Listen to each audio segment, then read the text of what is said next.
Well, good evening, everyone. Come on, you gotta help me. You're here on the Army's dime this week, right? Have you had a good week so far? All right, so let's try this again. Good evening. Good evening, sir. Wonderful. Well, it's great to be with all of you, and certainly to celebrate your hard-earned personal recognition, as well as celebrate the legacy of a great American, a great soldier, General George C. Marshall.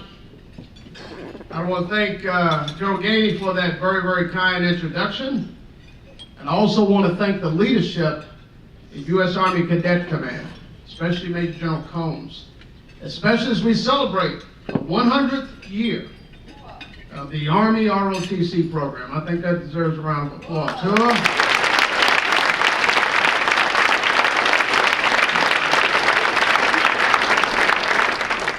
In this exceedingly complex and rapidly changing world, the mission of the Cadet Command in developing our Army's future leaders has never been more important and vital to our nation's defense. And before beginning, I certainly want to personally recognize our 35th and 36th Chief of Staff of the United States Army, General Retired Pete Shoemaker and General Retired George Casey. Please join me in recognizing these two great Army leaders.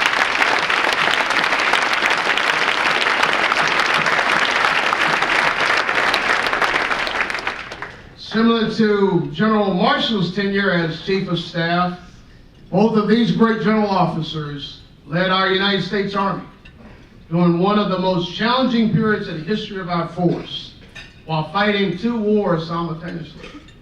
And as we know, the war continues today, going into its 16th year. So to the cadets, consider yourselves extremely fortunate to have had the unique opportunity to have General Shoemaker and General Casey for the panel discussion earlier today. I urge you to commit to memory what they've told you, and I'm confident that you'll have many opportunities to apply their advice during your careers in our Army. I know I have. And to our other distinguished guests, again, thank all of you for being here and taking time out of your schedules to join these great cadets tonight. And most importantly, to our most distinguished guests, these extraordinary cadets. And so wonderful to look around the room and look in your eyes and to see you tonight as the future leaders for our United States Army. And for me, although I don't feel like an old guy, I've been wearing this uniform for a little while, it gives me great confidence in the future of our force when I look out at all of you. Congratulations on your selection as the General George C. Marshall Award. Each of you should be enormously proud, very, very proud, and I'm very proud of you. So let's give yourselves a round of applause as well. Oops.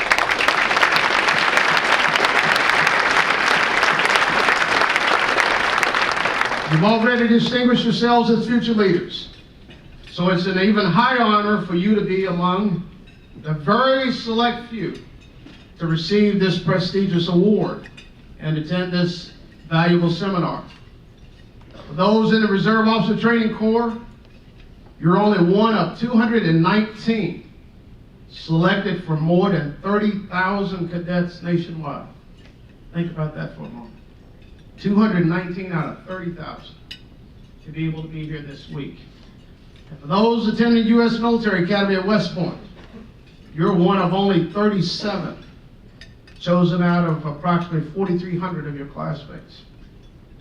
Together, you all represent the top 0.7%, the best of the very best.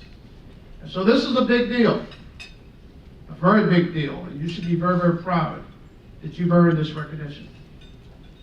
Before walking up here, I asked Major General Combs how long I should talk. And she said, sir, by all means, you can certainly talk for as long as you want to.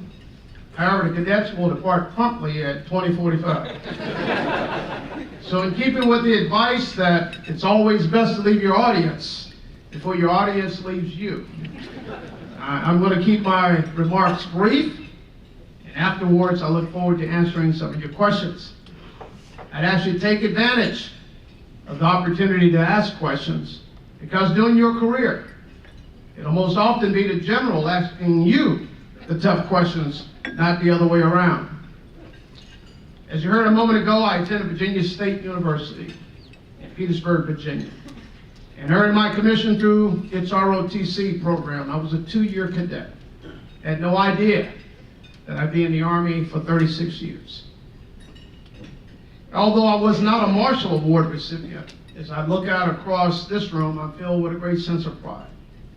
All of you could have chosen to do just about anything you wanted to do while attending college. You're at the top of your class.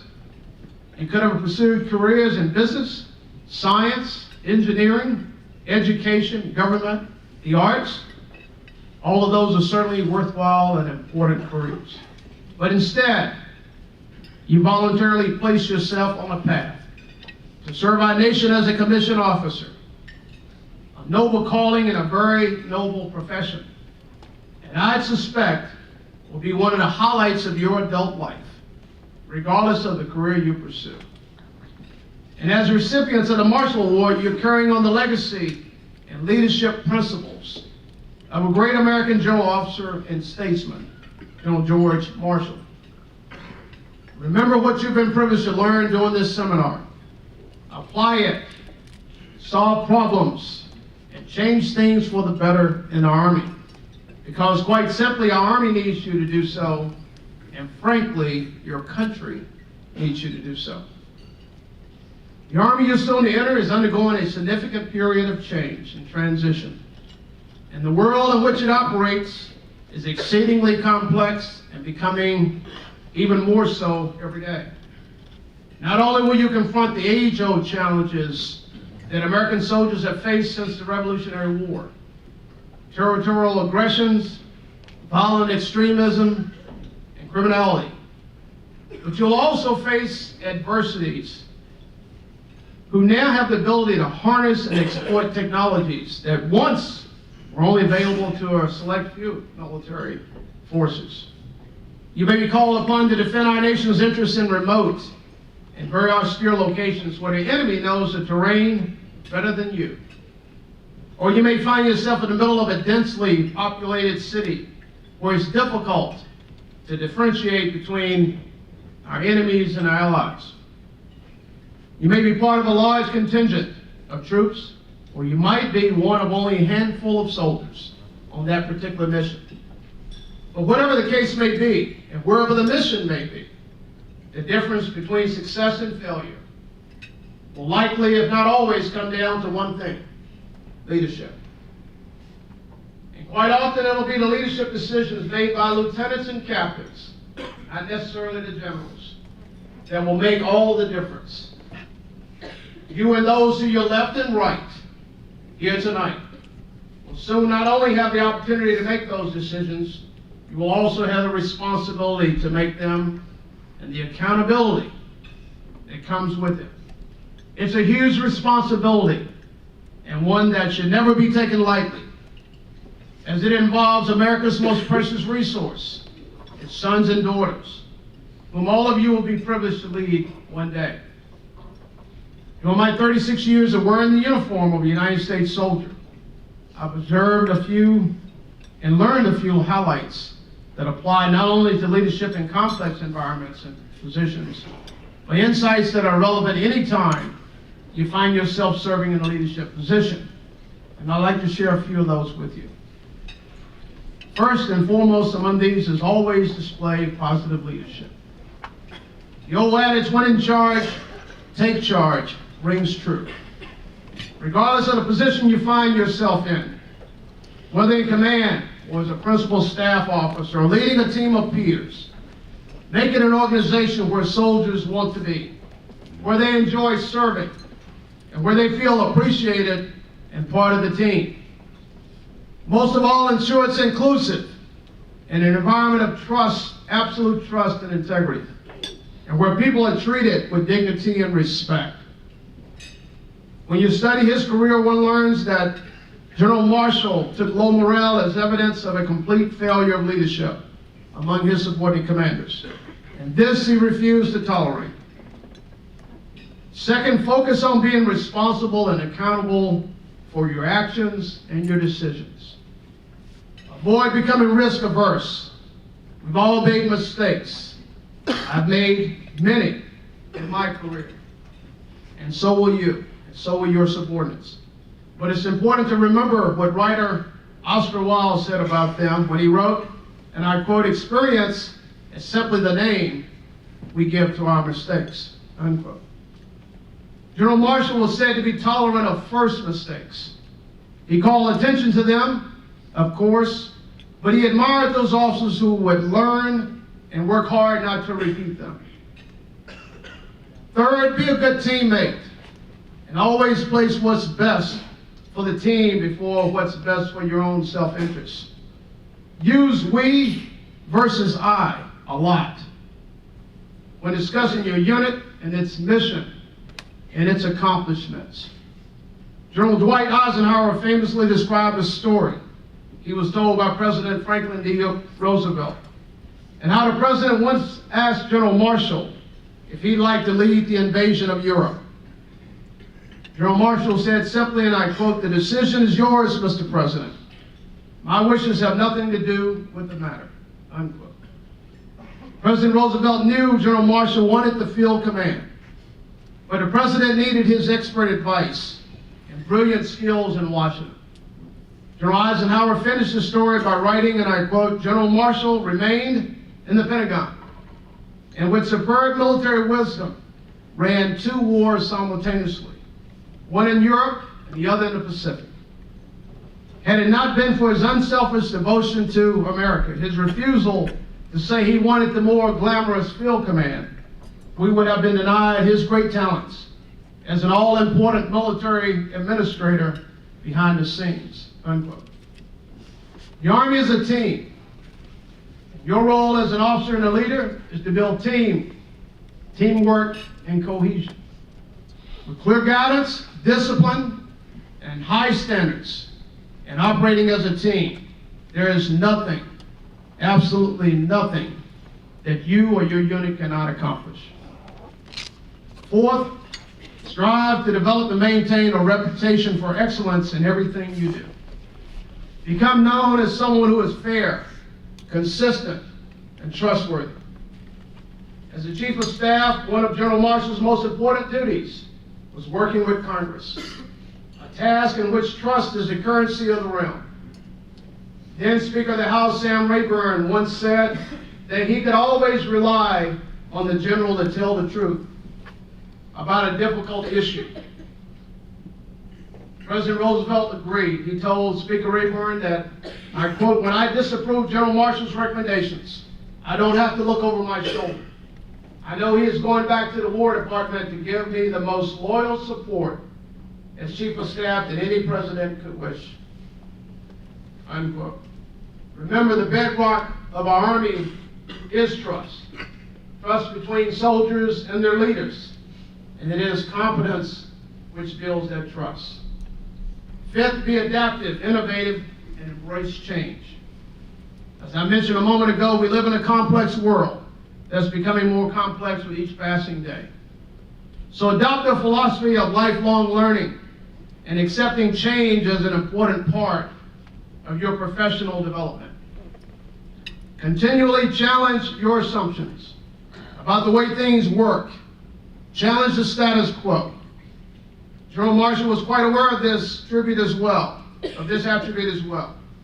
His deputy at both the Defense and State Departments wrote that, and I quote, "There were 2 qualities which seemed to have deep, perhaps even controlling influences in lifting Marshall to the heights of true greatness. First, his sincere concern for others, and second, his acceptance of change as a law of nature," unquote. Always search for faster, more efficient, and effective ways of doing business. And never be opposed to a new idea because it will upset the order of things. Because the order of things will change, either for the better or for the worse. 6, live our Army values every day. However, to live these values, you must understand these values. Values like loyalty, bearing true faith and allegiance to our Constitution, our Army, your unit, and your soldiers. Duty, which means fulfilling your obligations. Respect, treating people as they should be treated. If you allow disrespect in your organization, it becomes the standard and will eventually undermine the chain of command and lead to failure. Taking charge of soldiers and ensuring that they are treated with dignity and respect is a leadership responsibility. It is now your responsibility. Selfless service, putting the welfare of our nation, our Army, and your subordinates before your own. Integrity, doing what's right, legally, ethically, and morally every day. Integrity is the only value that can never be taken from you. You have to give it away. And once given, it is almost impossible to regain. Personal courage, when you face fear, danger, or adversity, physical or moral. The last among our values, forming the foundation of them all, is honor, which means living up to the values we profess. My seventh insight is to remember that reputations and relationships matter. Look at the two chiefs of staff sitting here tonight. Some of the cadets you're sitting with today and during this week will be in your lives for many years to come. You'll see them in your career again and again. Some you may work with, some you may work for, some may work for you. So again, while it's healthy to maintain a competitive spirit, compete against a standard, not against each other. Winston Churchill once sent a tribute to General Marshall Superior, the Secretary of War. But General Marshall intercepted and suppressed his distribution because he felt it might embarrass or overshadow the other service chiefs. Think about that for a moment. Avoid getting ahead at someone else's expense. 8, take care of our soldiers. This is your foremost responsibility as an officer and as a leader. Help your soldiers feel good about what they're doing. Like you, they made a commitment, they made a sacrifice, they made contributions to our Army and our nation. And so have their families. Let them know from a personal standpoint that you value and appreciate their service. You can't do that through a BlackBerry. You can't do that through text. You do that through your personal interface as a human endeavor. 9th, strive to make a difference for our Army and in the lives of those with whom you're entrusted by our Army to lead. Recognize and reward their service and help them realize and achieve their full potential in our great Army. Although we know the name of General Marshall very well, we also know those he selected for leadership positions. He helped develop and advance through the ranks. General Eisenhower, General Omar Bradley, General George Patton, General Matthew Ridgway, just to name a few. Do the same in whatever way you can to ensure you're helping your soldiers, your officers, and your non-commissioned officers as well. And finally, enjoy the Army experience. You're soon to become part of an exciting, rewarding, and exceedingly worthwhile profession. A tight-knit community, and in many ways, a family. So tonight, take time to pause. I want you to look around at your peers in the room tonight. Look around. Look around at your peers on your left and right. And truly feel how fortunate you are to wear the uniform of a United States soldier. General Shoemaker, General Casey, Major General Combs, General Gainey, all distinguished guests, ladies and gentlemen, thank you once again for the opportunity to share a few thoughts with you this evening. Most of all, just being able to be with you tonight. To our cadets, congratulations once again. It will be an honor to serve alongside you in our great Army. May God continue to bless all of you, our deployed men and women, civilians who support them and their families. May God continue to bless the great United States of America. Army strong! Whoop.